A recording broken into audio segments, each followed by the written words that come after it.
brothers, do you recall when the grasslands reached to the horizon? And the deafening roar of countless wings overhead. Back when Rome was a village and Britain the Emerald Island.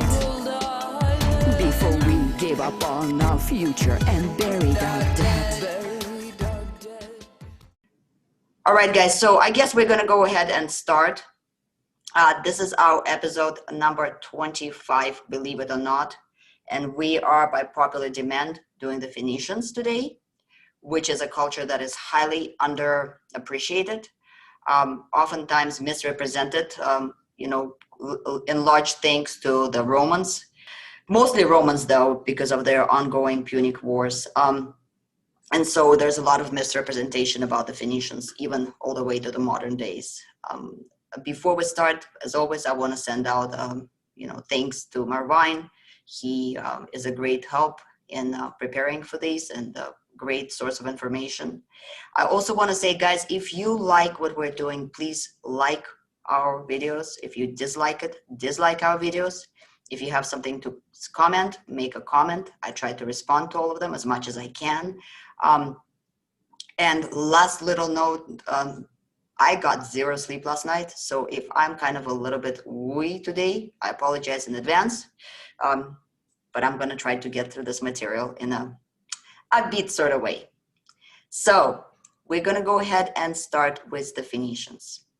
Now, the Phoenicians are a very interesting culture. First of all, they're Semites, and they are one of the oldest waves of the Semites, contemporary. You remember when we talked about the very first formation of early Egypt, how there was a Semitic element, and then there was an African element that joined together, and together became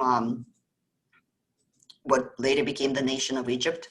Well, Phoenicians are pretty much just a little bit younger, almost contemporary with that Semitic wave. So when the Arabian Peninsula started drying out and all the Semites who were living there started kind of migrating out and away from this newly arid environment, the Phoenicians migrated towards the edge, closer to the water. Their territory, it ranges from Akka, the city of Akka in Israel, and that's the southmost range, to the city of Tripoli, and that's the northmost range of their, actually, let me pull up a map. So this is an English map, and I have some other ones as well. So the main cities of the Phoenician civilizations, but they would be over here. Byblos, of course, is one of the very well-known cities. Sidon, Tyre, those are very main cities, and you can see how far out they have ventured. And we will talk about a little bit more about their travel. And just to clarify, in today's podcast, we're not going to be talking so much about the colonies of the Phoenicians. We're going to be talking about the main, mothership territory. This is me taking a Russian map and putting some English definitions in it because I thought it was a very telling map. I'm going to move you guys somewhere else again. So here we have, this is where the Etruscans are. Macedonia is here. This is Asia Minor. This is the Phoenician shore. I mean, I just have the two cities labeled because I erased the Russian words. There's Carthage, Egypt. But of course, in Greek, we have in red, we have all the Greek colonies, and in the blue, we have all the Phoenician colonies. And as much as we hear about the Greek colonies, you can see that the number of Phoenician colonies is almost identical. I mean, it's maybe a little bit less, but they were just as widespread, and they were competing with the Greeks, oftentimes in places where they went. Their cities, their main cities, as I've already mentioned, Byblos, Sidon, Tyre, Beirut, Tripoli, and Akka are the cities that were originally settled by the Phoenicians. Their self-name, oftentimes you see and read of them referring to themselves as Hanan, but they also self-referred to themselves as Phoenicians.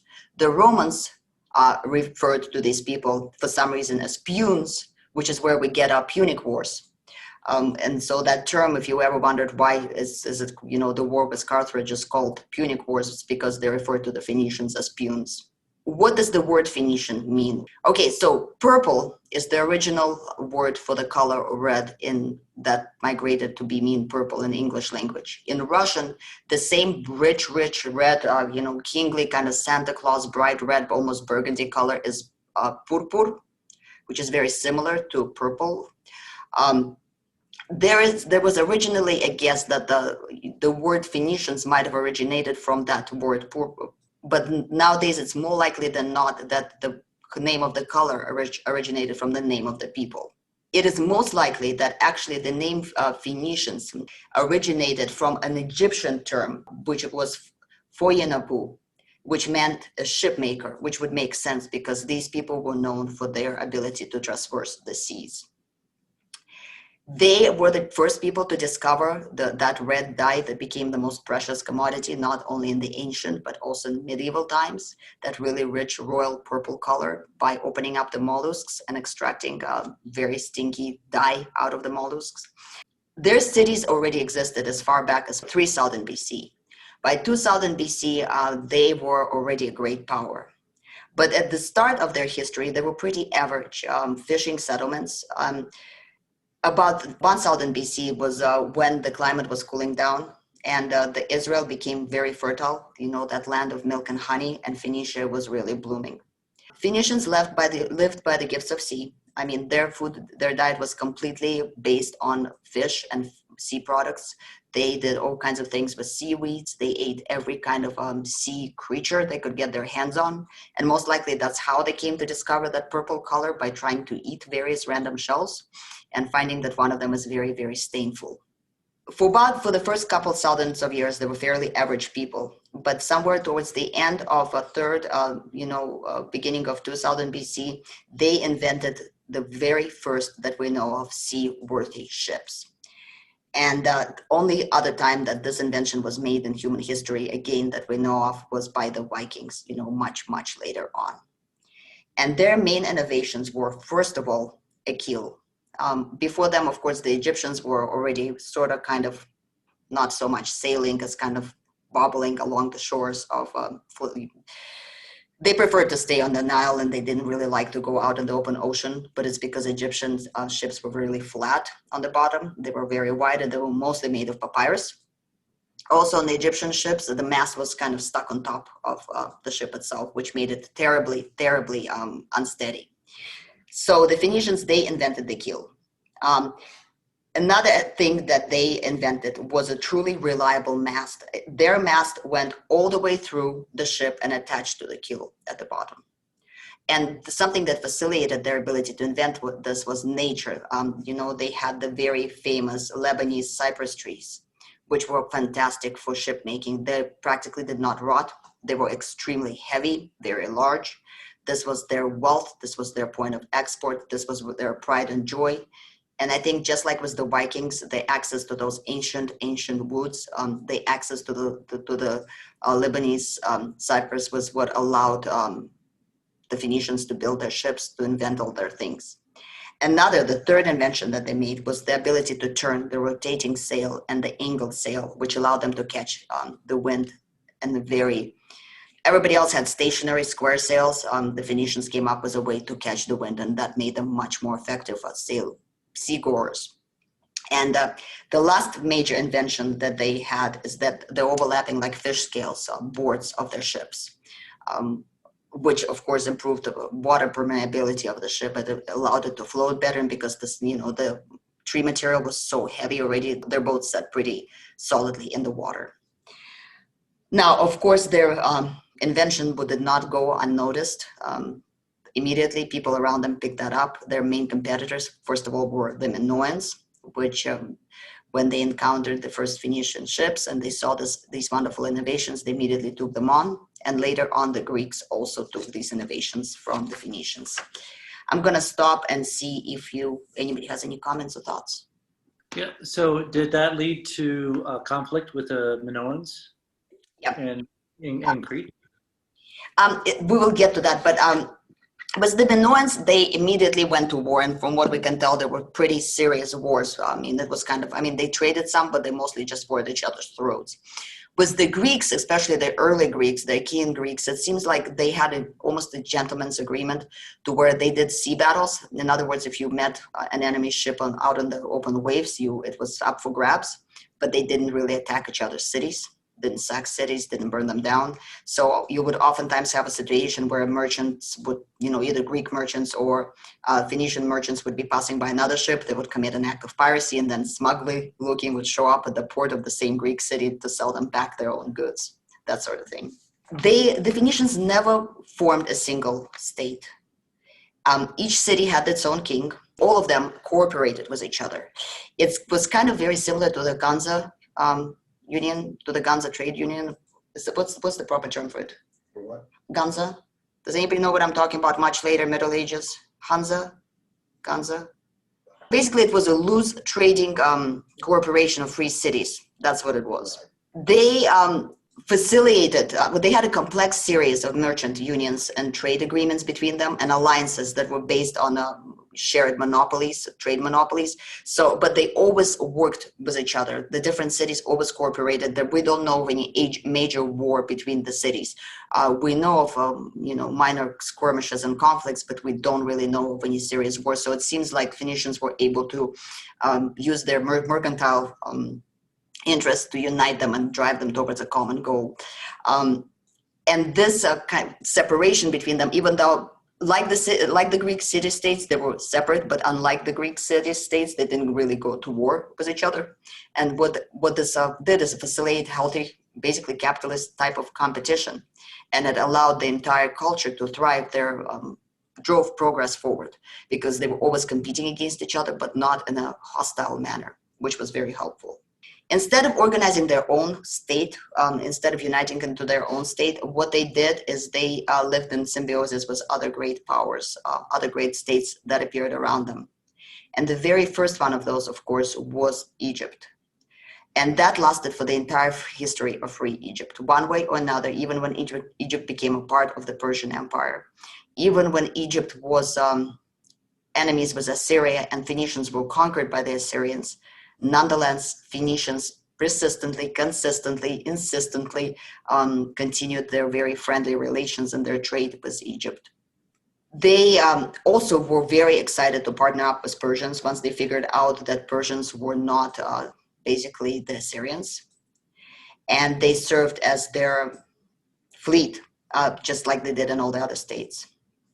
They basically were the navy, the fleet, and the trading. So they were both the navy and the trading fleet for all the major states that they interacted with. I want to pull up a picture of their ships real quick. So they had two kinds of ships, and sorry, this is in Russian, but this right here would be their trading ship, and this would be their Phoenician warship. Now, their trading ships, of course, they were kind of fat. They were large capacity, rounder. Their warships were much more reliant on a lot of oars, much more mobile, much more hostile. Basically, they were designed to ram other ships. They were designed for warfare. So as soon as what happened is the Cretians came across the lovely Phoenician trading ships and they adopted that technology and they started competing. So the Phoenicians had to design their warships. And so that's how kind of, I guess, the first navy battles began in this world. With the Greeks, with the Achaean Greeks, they were also having conflicts, but they also actively traded with Greeks. And for the Greeks, they served as their facilitators, kind of the intermediaries for their trade with Egypt, which the Greeks did not have direct access to necessarily. And of course, the Phoenicians had long-term relationships with Egypt by the time that the Achaean Greeks even came into the picture. I'm going to stop before I go into Assyria, see if anybody has any. I have a quick question. It's about the invention of the keel, actually. So obviously they invented it and also made the mast go into it for their ships. But did they make the keel in a way that is different from what we are familiar with today, or is it basically a copy? From what I know is that I know nothing about keels. But what I can tell you is that it was just a bulk piece of wood on the bottom. That was a solid piece of wood, and then David can jump in and comment on that. But I'm just going to say what I do know is that they had the kind of the single large tree chunk of tree on the bottom, and then another one that was the mast on the top. And I'm going to silence everything so David can jump in with that comment. They have a keel, and then they'll have what they call a keel sign, which is actually a wider piece that sits underneath it. or it sits over the top of the keel, and they'll have holes in it that the mast sits in. And the important thing about a keel is it allows you to sail against the wind. That's a really big innovation there, because you don't always have the wind at your back. Yeah, I know that the main, what I was trying to tell David is that the one innovation that the Vikings did not make was the sideways sail that the Phoenicians made, because the Viking sail was always square, but they just learned to maneuver it a certain way, to where they had some other innovations that the Phoenicians did come up with the idea of kind of a slanted sail. That's the only thing I know about the keel. Unfortunately, seafaring is not one of my strong points, Ryan. Just very briefly to back up what David said, and answer Ryan's question, essentially the basic idea of a keel is the same today as what the Phoenicians developed, essentially. Right. I just know that was the Egyptian, their mast sat on top of their ship, which made it very kind of typical. Yeah. Without a keel, that was not, and made out of papyrus. No wonder they never became a great seafaring power, right? And it's probably why they were never in great conflict with the Phoenicians, because the Egyptians, they really didn't care about the sea too much, and the Phoenicians, they didn't want to conquer Egypt, so they worked out well. Yeah, that's a good point. David is saying that the lengths of the trees would determine the size of your ship all the way until more or less modern days. I mean, wooden ship. Until wooden ships stopped being a thing, and we started having fake ships, not fake ships, but made out of synthetic materials. So at that point in time, we have Assyria happen, and Assyria happens to everyone. And Assyria, of course, is trash, war, and disaster. Assyria seizes everything around it. At the time of, by the way, just real quick step back, at the time of the Iron Horde, before the Assyrian conquest, remember we talked about how all these new waves of migrants came through, the people who were using iron came through and wiped away a lot of the older states like Hittites and Midianites and all that other stuff. I mean, that whole wave, not necessarily them themselves, but that wave, and then they kind of hit up against Egypt, and Egypt barely managed to fight them off. Well, during that whole thing, the Phoenicians were able to sit it out because they abandoned, at that point in time, they abandoned their land territories and they moved on to their island cities, and they more or less sat it out. But what they did do is they acquired the metallurgy, the technology of working iron from the Iron Horde. And from that point in time, they became very, very renowned iron workers. And at that point in time, some of the details on their ships, the things that were important. So the way that it worked was metals on their ships. The bottom of their ship, the inside of it would be lined with, I just lost the word, was copper. And that was because it's softer and it was there in case they hit a reef. It was also for additional weight. The outside they would probably use bronze for, but the details and connectors they would make out of iron, which was a lot more solid but would rust easily if it came in contact with salt water. And near the time of Carthage, they finally started experimenting with steel. Now it was not very quality steel. It was kind of shoddy steel, but nonetheless, they did start experimenting with steel, so they were pretty good metal workers. So the Assyrians were a great problem for everybody, because the Assyrians, as we remember, they were great masters of siege warfare, and they started taking one city after another city. I don't remember which city it was. We talked about it when we were talking about the Assyrians, but they cut off the feet of all the citizens once they conquered the city. I think that might have been, it was either Sidon or Tyre, I can't remember. So at first, the Phoenicians suffered a horrible basically defeat, and they were hanging on the brink. But the Assyrians were not a great seafaring nation, because nobody around was a great seafaring nation.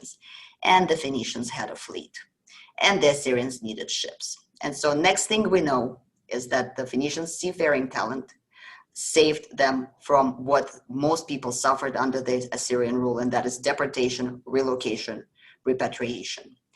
Phoenicians were not useful if they were repatriated. The Assyrians needed them right where they were, which was by the seaside with their ships attached. And so they allowed them to survive. It allowed them to survive the Assyrian rule.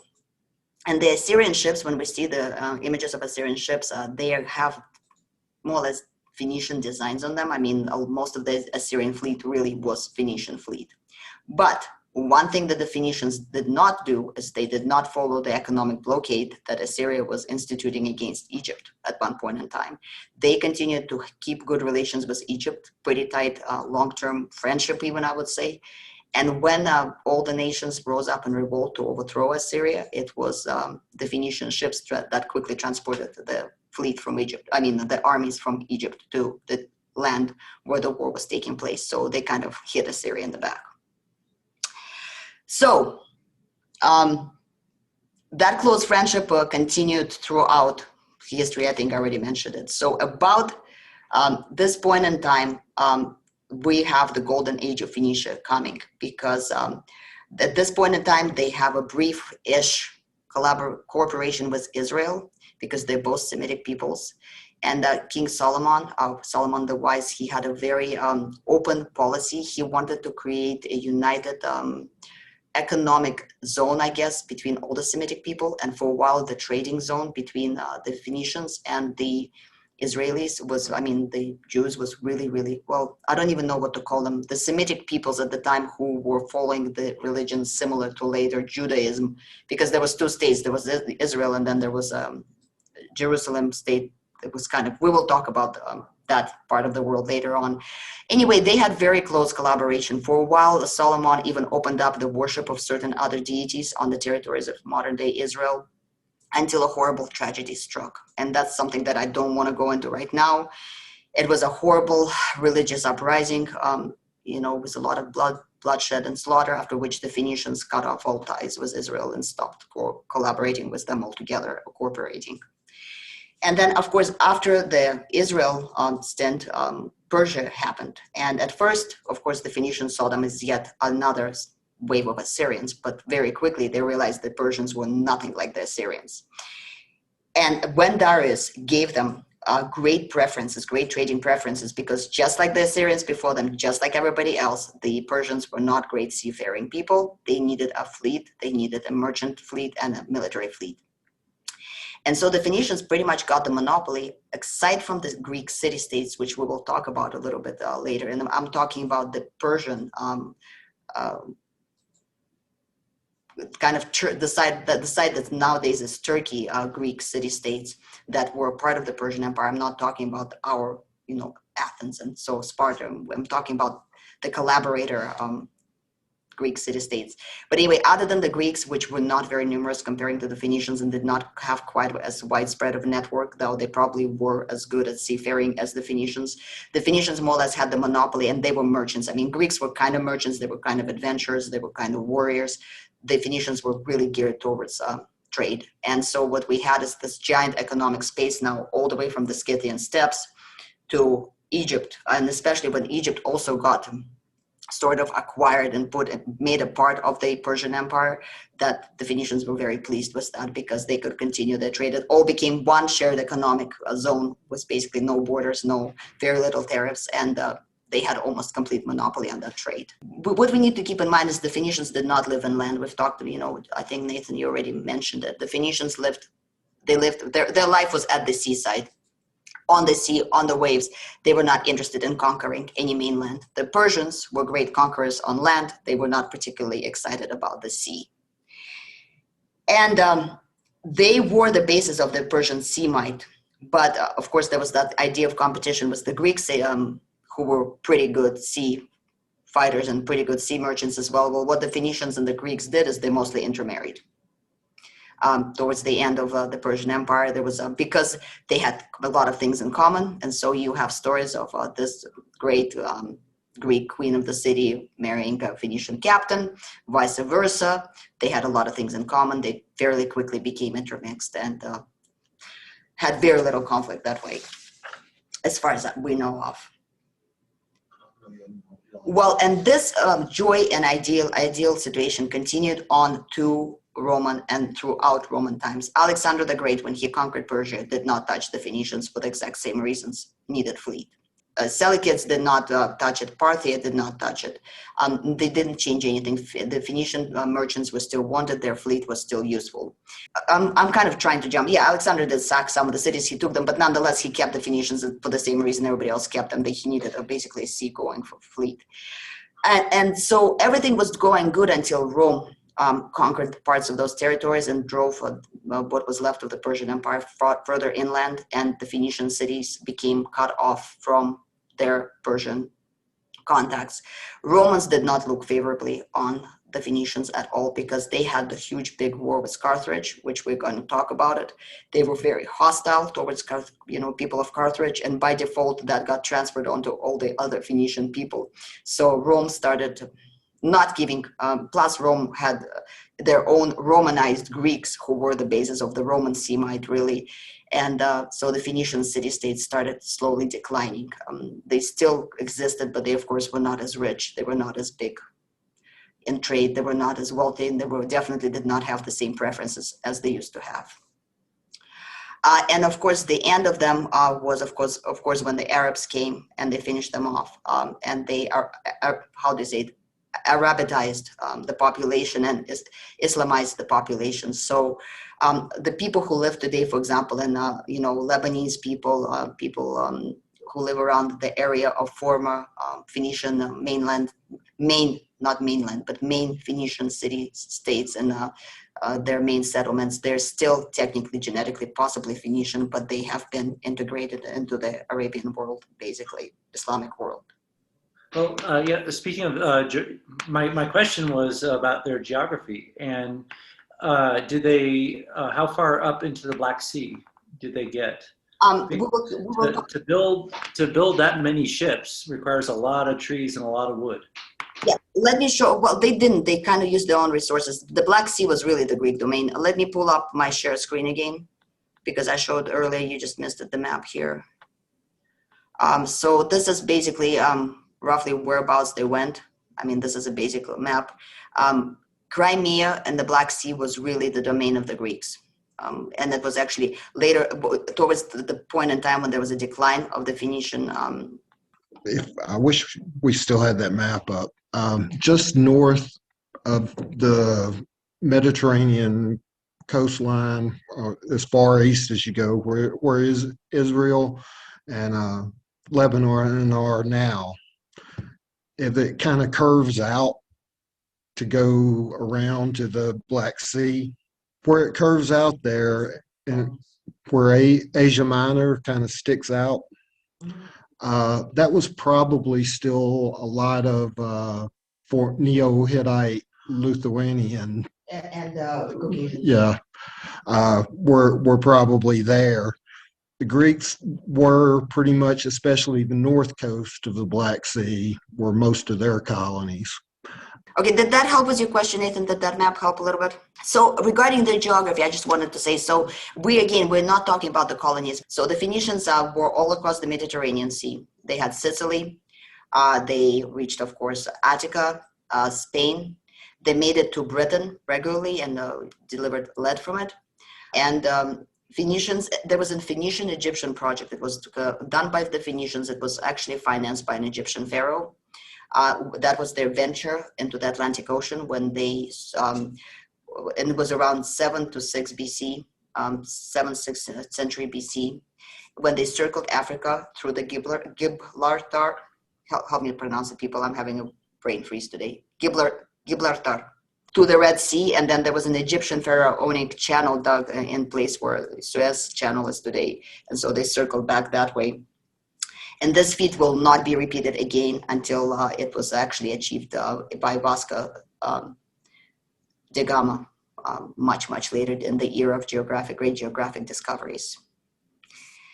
Now, what I wanted to talk about in the part where the Phoenicians have oftentimes, actually all the time, is represented is, of course, their religion. People have complete and utter misconceptions about their religion. There's, of course, the rumors about the massive child sacrifice, and then there's the two theories. One is, on the one hand, the Israelites say that they worship a god named Baal, and then on the other hand, you basically have the Romans claiming that they worshipped a god named Moloch. Well, none of this is true. So the main gods, their main basic central gods, of course, was, of course, Ishtar, known as Ashtaroth, which is basically Ishtar, because she's Ishtar and she likes to bang and she likes war, and everybody likes Ishtar because she's just cool. This cult was very widespread in Phoenicia, and actually their major falling out with Israel was because that cult of Ashtaroth, and she's even mentioned in the Bible, to burn the Ashtaroth and worship the Lord alone. It's because Ishtar was married to Yahweh for a minute, and there was the cult of her worship was allowed in Israel, but that did not last very long. That led to horrible religious uprising and a lot of blood running on the streets of various cities, and all the priestesses being murdered. We'll talk about that tragedy in detail. But yes, the cult of Ishtar was everywhere they went, and their main central deity was what was known as Daganum, also Dagon, which means it's not a name of the deity, it's a title of a deity. It means fishful or plentiful, a sea god, very similar to Poseidon, that the Grecians worshipped, very similar to the Poseidon or Poseidon that the Cretans worshipped, and very similar to the Poseidon that the early Greeks or early Achaean Greeks worshipped. His symbol was a fish. The symbol of Ishtar was a horned moon. Dolphins were his companions. And every single Phoenician absolutely worshipped this deity. Now, Ishtar's Ishtar was the same as, it was the kind of the Akkadian version, very old form of worship of Ishtar. Dagon was the fertile sea. He was, the interesting thing is most peoples at that time, they had a fertility god that was attached to land, right, to fertile soil. And then they kind of had if we think about the Grecians, right, we had the mother goddess, and then we have Poseidon, which is kind of the chaotic, scary earthquakes, storms kind of got to where the sea was seen as the hostile territory. To the Phoenicians, it was the land that was seen as the hostile territory. To them, the gods of the land, they were dangerous gods. They were the gods of starvation, of war. And to them, the god of the sea was actually the giver of all the goods, kind of the benevolent, fertility, plenitude, survival god. Now, Ishtar's cult, of course, had a lot of temples, a lot of priestesses. The cult of Daganum had no priests. It had no priesthood as such. Any Phoenician that owned a ship, whether it was a merchant ship, whether he was a captain of a battleship, by default was initiated to be the priest of this particular deity. And every captain, by being a captain, automatically worshipped this deity. This deity was extremely central. If you were a seagoing Phoenician, and a male, you were dedicated to this deity. Those were the main gods of the Phoenicians. Later on, a couple other cults were introduced to the Phoenician pantheon, so to speak. I mean, of course, they had here and there various other cults. I mean, they imported the cult of Cabela, which was really a terrifying cult of a great mother. It was Kabula. It's a dark deity of fertility, very ancient, almost pre-Sumerian. Not much is known about this cult. It is known that it had some human sacrifices involved. It is known that the male priests castrated themselves. This cult came in conflict with Ishtar because Ishtar was not cool with male self-castration, like at all. I mean, she liked to bang. The other cult that seeped in from Egypt early on was the cult of Isis and Osiris. And it was just, it was not a central cult, but quite a few of the Phoenicians did honor those gods. But their main and top deity was Dagon. Now, lesser gods. Every single city had its individual protector god, kind of like patron saints nowadays in Christian ideas. So when Israelites said that the Phoenicians worshipped Baal, and when the Romans say that the Phoenicians worship Millard, they're both right and wrong. Because Baal, Millard, is not a name of a deity, it's a title, it's the great Lord. Baal, Millard. So every single Phoenician always talked about worshiping this deep entity named Baal Millard. Well, except that those Baal Millards were different Baal Millards depending on which city you happen to originate from. It was just the protector spirit. For example, for Carthage, it was a female queen. I mean, it was obviously a queen. It was a protector spirit, a great citizen or hero or local deity that became the guardian of that particular location. I'm going to stop for a second, see if anybody has anything to say, and try to breathe real quick. Kind of back up a little bit. Were the ships big enough to carry a horse? Yep. Interesting to look at the Persian statues and the horses in Spain.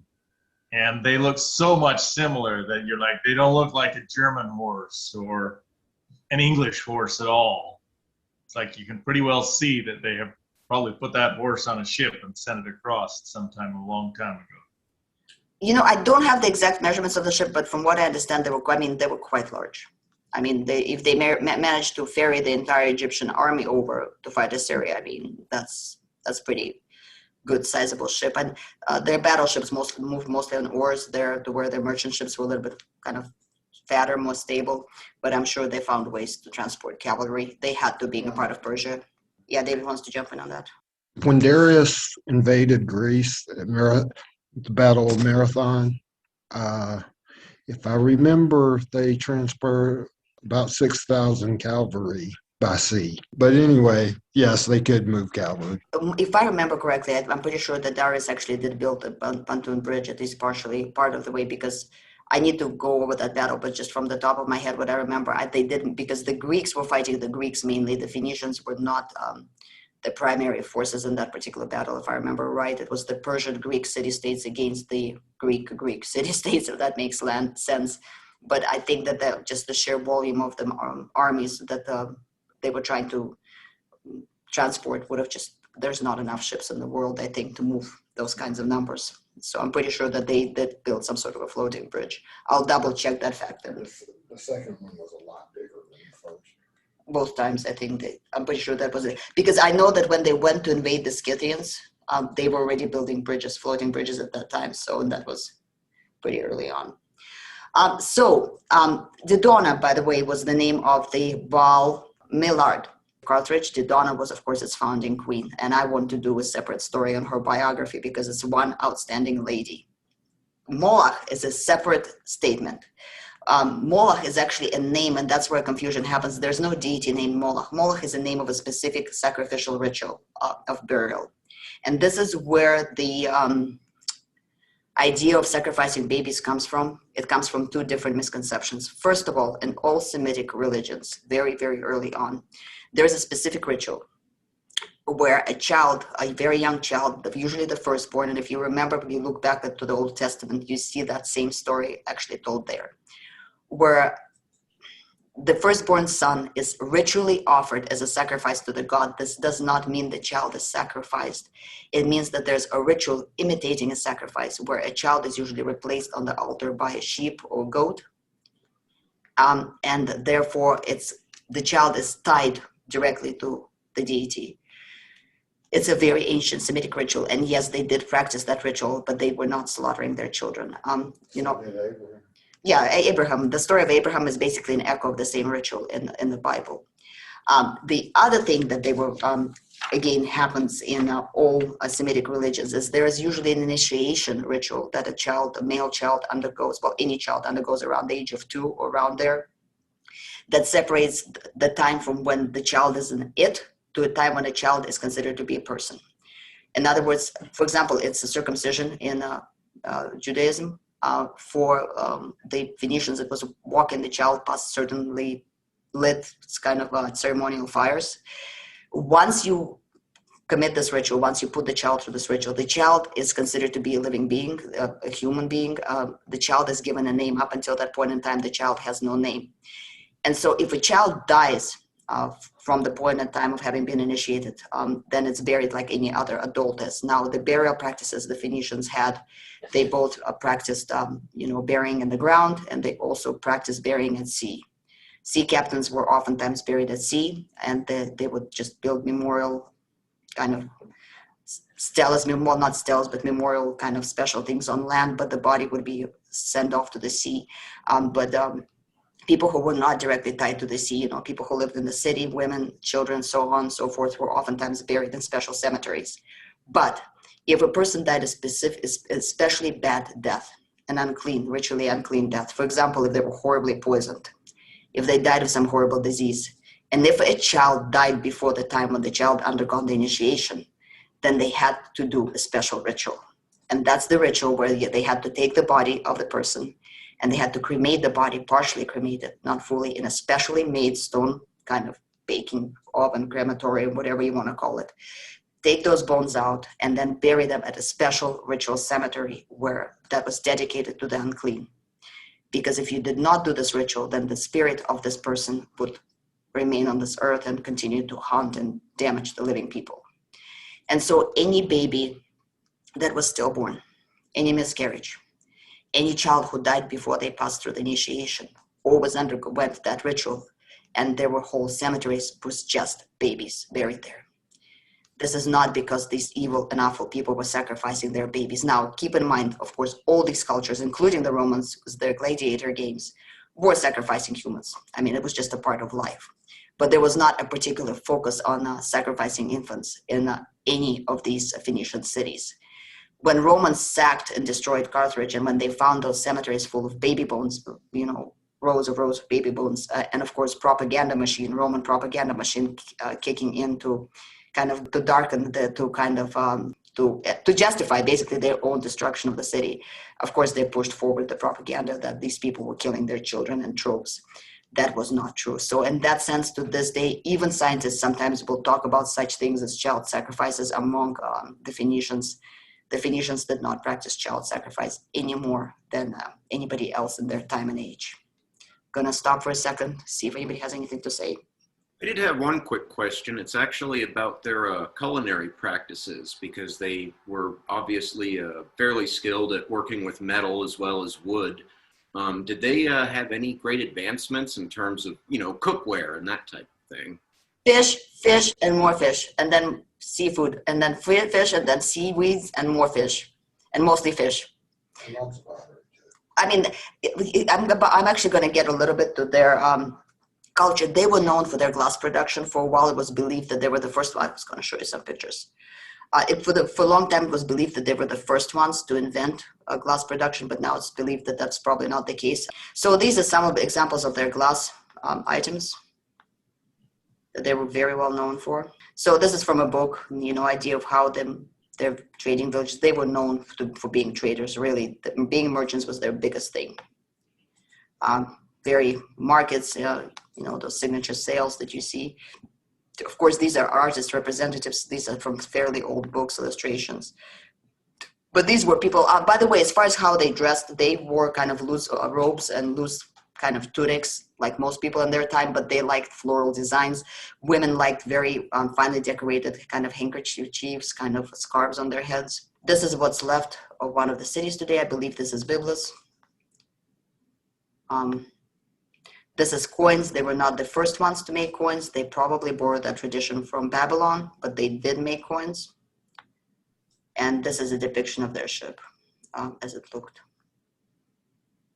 So did that answer your question, Ryan? I mean, they had this, they were very skilled makers of everything, but their diet was really routine. I mean, bread was not the biggest part of their diet.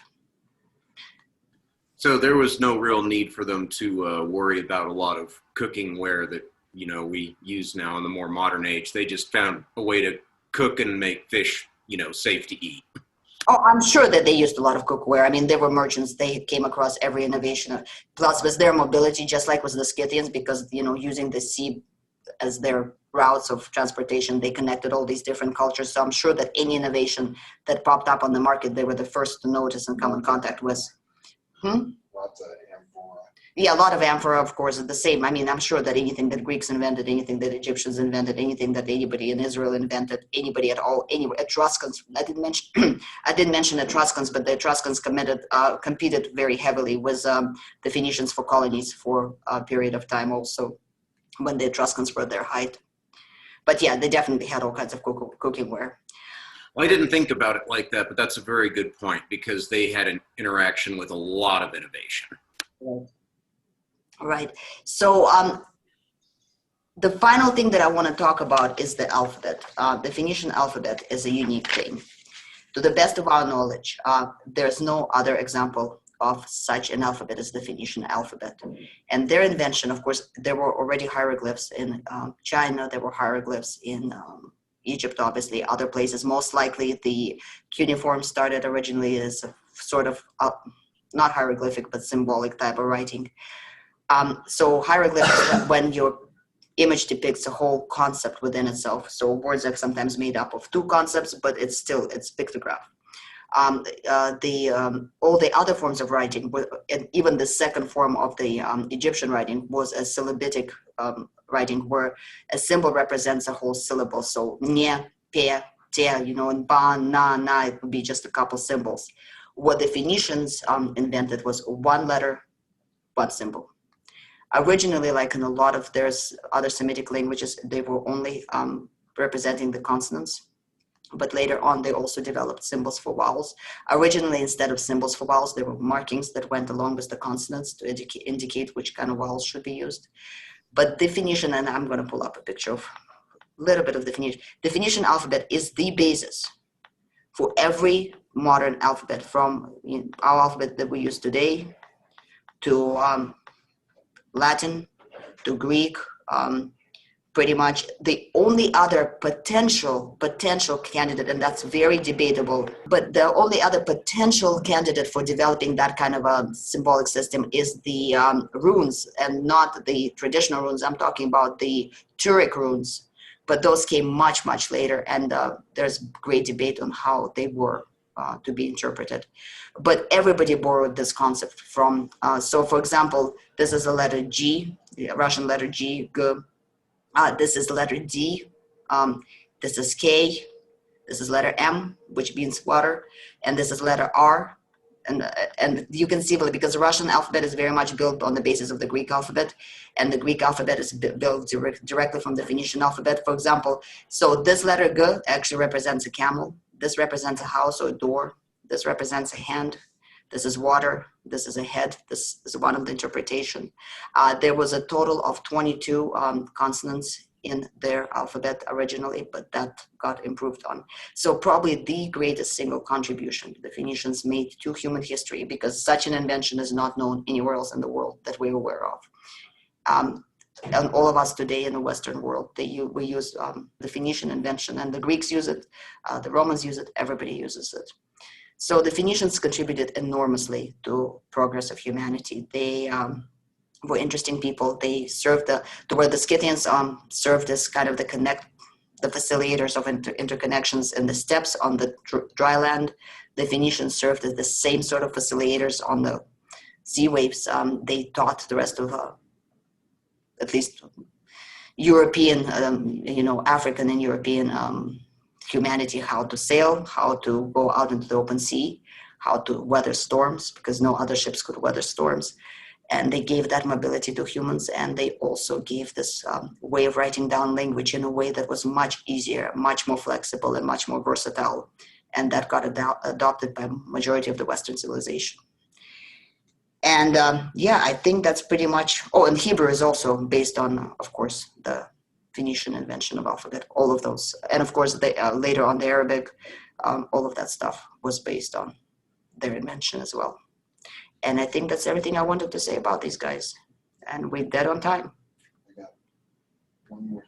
I had another question. This might be a stupid question, but I've never gotten an answer for it.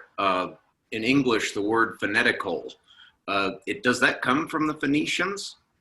No. Okay, I always wondered that.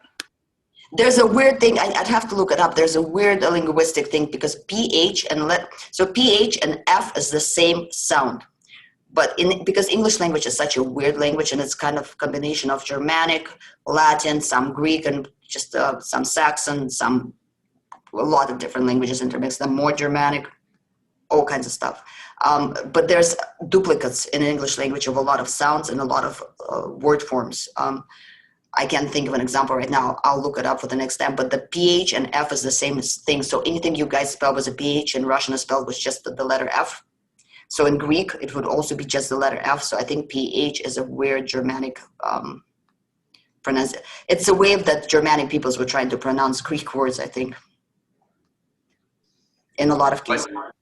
I thought it might be a coincidence, but I always wondered that. Yeah. I'd have to look it up specifically. I actually have a couple of friend linguists whom I can ask that. They would know a lot better. But I suspect that in this case, it would not be. So how much of their, speaking of their language, how much of their written history uh, is preserved? And that leads to another question. And if they've actually out survived so many other civilizations, and how much do we know about other civilizations through their written record? Not much. Arabian conquest. I mean, Carthage got Romanized. Well, not Romanized. It got plowed, and according to the legend, salted was, and basically had a nuclear fallout. And anything that was conquered by the young Muslim, very enthusiastic followers, anything cultural pretty much got wiped. So we lost a lot of that stuff. There's some surviving literature and everything else, but a lot, I mean, they were all over the place. So there's, of course, quite a bit of Phoenician texts I found, but I'm not aware of a great Phoenician work of literature. I think they were much more interested in trading contracts. But I mean, there's quite a bit of text that does survive. I mean, people, their language is obviously, it's read, easily read, but it seems like we hear about them more from their nemesis and their ill wishers than we do from them themselves. And that might be because our civilization is built on a Greek or Roman civilization, which was a priori very hostile to the Phoenicians, very, very antagonistic. Okay. It may have been destroyed with the fire in the library in Alexandria. Everything was destroyed with the fire in the Library of Alexandria. So much of everything, that's unreal. Okay. The entire knowledge of the old world, all of it, gone. It took 3 days to burn, and that was a fireproof building. It took 3 or 4 times to burn, actually. It burned 3 times minimum. If it burned, and then it burned again. First, Mark Antony set it on fire. Then Octavian, I think, accidentally set it on fire. And then on top of it all, anyway, it was on fire multiple times. It took a while to burn, but yeah, all the mathematics, physics, medical treatises, geographical treatises, ethnographical treatises, whatnot. I mean, so many things burned in that library. It's probably the greatest loss through humanity back by probably a couple thousand years, the loss of that volume of work. I believe the rules were if you wrote a book, you had to send it to the library, no matter what language is in. They had people there that read all the languages, and they could translate and everything. We lost all that knowledge. Well, and it wasn't just a library. It was called a museum for a reason. It was a place where the muses resided. It was the place where the finest scientists, researchers, poets, painters were invited to work, to create things, to collaborate. They would invite researchers from different areas, researchers from different languages. That's where one of the greatest translation of the Torah into Greek took place. There was it was a research institution, really. It was a very amazing place. Actually, one of my books that I have written, it starts with a scene where the library is on fire. So it was one of those very powerful moments, I think, in human history. I agree. Anyone else? David wants to jump in also. Just want to mention one particular Phoenician. This was under the Romans. Marius of Tyre was he was basically the father of, what do they call it? Geography by position. Yeah, but he was Romanized. He was partially Greek, but the name Mariner comes from him. He was the foundation of Ptolemy's geography, which is one of probably the foundational text, and that was actually patterned off of Marianus. So yeah, there were, the other thing, going back to the question about how much was preserved. These were little city states, and they never became more than, they always just kind of remained that city state kind of thing, right? They never united into a greater entity except under somebody else. So, but yeah, I'm sure there was a lot. And you're right, probably a lot of it was, virtually all of it was lost with the burning of those libraries. But that's all I got. And another thing I want to say is, I mean, these people, I mean, the people who were most interested in keeping records were the people who were mobile. They were the merchants. They were the sea captains. So a lot of their records probably went with them. And so, like David was saying, there was not like a great empire that could accumulate this knowledge. There were disparate little cities and colony cities, each one of which, I mean, when we talk about Carthage, I mean, Phoenicians kind of ran like the Sicilian mob on that. We will talk about the way that they operated a little bit more. I mean, it was, imagine a city, imagine Godfather, okay? Imagine a city operated by those kind of dons. I mean, what we had is big merchant clans, which were at each other's throats, which kind of, it was an oligarchy, not quite, it was a mob, it really was, the criminal mob operation of the city was normal, you know, modus operandus for these cities. And so their focus really was not, I mean, when we talk about the Punic-Wars, I mean, poor, gosh, I just lost his name. Hannibal was begging. I mean, he was winning against the Romans and he was begging for support, and all the clans went, excuse my language, you know, not our interest, not a part of our clan, get lost, and they didn't send him any assistance. I mean, like the medieval, worse. No, they really, Italian cities. Like like they were very much like the later Italian trading, you know, merchant cities collaborations, a lot like Florence, a lot like those kind of formations. So I don't think their focus was really on great art and literature. Their focus on making a buck really quickly, keeping you know, records of who owes whom what and burning them as needed, so nobody finds the trace of the plotting, which was their downfall, really. I mean, this was for Carthage, it was definitely that's what killed the city. We will talk about it in more depth, but it was that inner squabbling, not even squabbling, almost the carelessness of a sort. I mean, they were so rich and they were so involved. It's also partially like today's Mexico with different cartels that are so involved in their own interpersonal wars that they kind of sometimes forget that there's a bigger world out there with nukes. And that's kind of what happened to Carthage. In Russian it's Carthage, and in English it's Carthage. But yeah, they lost sight of the bigger threat and pretty much lost everything, including their lives, their land, and everything they were accomplished. I don't know if Romans ever regretted doing what they have done. I think they worked really hard on not regretting it. But an interesting bit about Carthage, I just have to say it is the longest known war in human history to have ever gone on. I don't remember the exact dates, is considered to be the war between Rome and Carthage, because no official peace treaty was signed until, I forget, 1970 something. So technically that is the longest armed conflict in human history that we know of. And they finally officially signed a peace treaty only last century. So yeah, that's kind of an interesting side fact. But I think that's everything I have. We got one also.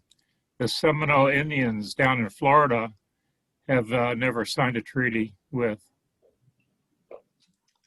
Yeah, but it's still a couple thousand years. I mean, when were the Punic Wars, Nathan? When's the last time you met a Carthage? Me personally? Do you really want me to get on that into that on podcast? Nathan, when did it? Oh, that was 200 BC. Yeah, so about two and a half thousand years. Yeah. Well, and just I don't know. Fun fact: in the United Kingdom, so Berwick upon Tweed, between northern England and southern Scotland. That was one of the kingdoms, the United Kingdom, and they did go to war in the Crimean War against Russia. Mm-hmm. And I think it was in the I want to say it was the early 1990s. They had a little formal, because they never signed the peace treaty with Russia. And I think they had a little formality where they actually signed a peace treaty with Russia from their involvement in the Korean War. Yeah, and Russia and Japan never did sign a peace treaty since World War II. So it may be even World War One. I think it's World War II. But yeah, I know that they're still technically in a state of truce, but not actual ceasefire. But yeah, it's interesting how people let these things linger on. But the thing is, there was nobody left to sign a peace treaty because there was just no Carthaginians left. They were just all dead. Yeah. So pretty much slaughtered. Okay, guys, so our next date would be May 20th. I propose doing the Dorian Greeks. The reason why I propose doing the Dorian Greeks is because I have my next vaccine shot that day. And I know my Dorian Greeks really well. And if we go towards the Israelites, that's a much more complex for me material. So unless you guys object that. Huh? I said that one's complex for everybody. Well, that's complex for the world in general. And I think for the, yeah. Anyway, for the people involved more so than anything else. Because Greeks is just such an absolutely insanely large topic that we could start on it and kind of go back and then start some more and go meander off to the side and come back. I mean, we're going to be doing Greeks on and off for a while here because I think there's just, I mean, everybody thinks they know the Greeks. I mean, most people don't know. And there's so many cool episodes there that is, I mean, just my last little, I did, like Nathan, you didn't hear, I didn't sleep last night. So I'm like, la, la, la, la, la.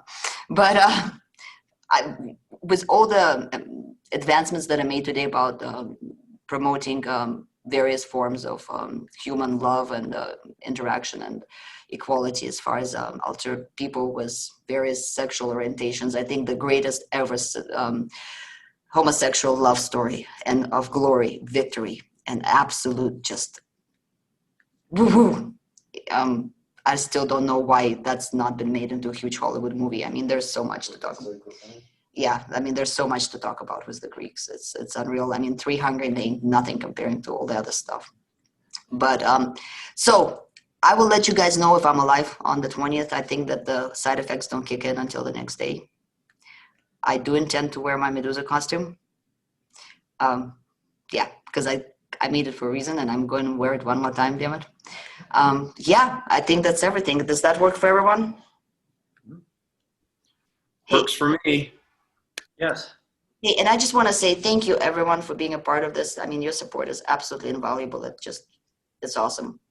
And we are, we're over 4,000 individual viewers. All right, everybody. Well, thank you very much. We will see each other on the 20th. And Orange glow of a campfire, pale electrical glow. Both cast out shadows as our legends unfold. We are the archetypes that exist within every man's soul. And we will live forever as long as stories are told. We are the archetypes that exist within every man's soul. And we will live forever or as long as stories are told. We are the archetypes that exist within every man's soul.